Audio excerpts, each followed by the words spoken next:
నమస్తే. కథ వినండికి స్వాగతం. మనం ఈరోజు 'ఒంటరి జింక తెలివి' అనే కథను విందాం.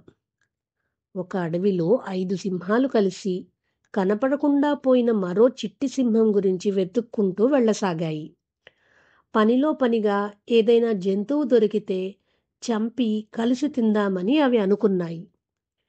ఎంత తిరిగినా ఎక్కడా చిట్టి సింహం జాడ తెలియలేదు. వేటాడదామంటే ఒక జంతువు కనపడలేదు. అలా తిరుగుతూ సాయంత్రం వేళ ఓ చిన్న వాగుకి అటువైపు ఒక జింక ఉండటం ఒకేసారి 5 సింహాలు చూశాయి.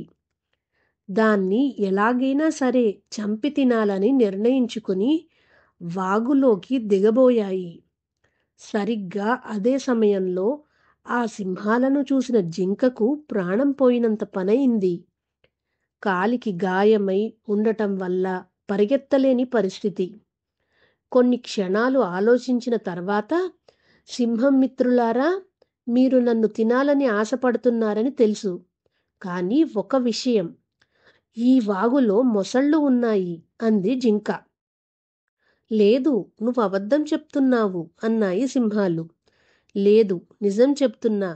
లేకపోతే మిమ్మల్ని చూడగానే నేను పారిపోయేదాన్ని కదా అంది జింక తనకున్న గాయాన్ని దాస్తూ.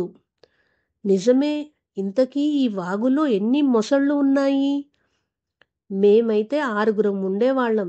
కానీ మాలో ఒకటి నిన్నట్నుంచి కనిపించడం లేదు అంది ఓ అమాయకపు సింహం. ఓ, అదన్నమాట సంగతి. పొద్దున్నే ఓ సింహాన్ని ఈ వాగులోని 10 మొసళ్ళు తినేశాయి అంది వెంటనే జింక. అయ్యో, మన చిట్టినే ఆ మొసళ్ళు పొట్టన పెట్టుకుని ఉంటాయి. ఇక్కడే ఉంటే మనల్ని కూడా చీల్చుకు తింటాయి. వెనక్కి వెళ్దాం పదండి అని ఓ సింహం అంది. సరిగ్గా అప్పుడే వాగులోకి కొన్ని పెద్ద కప్పలు అవతల గట్టు మీద నుంచి దూకాయి. కప్పలు దూకడం చూడని సింహాలు నీళ్లల్లో చప్పుడు రావడంతో ప్రాణభయంతో పరుగుతీశాయి.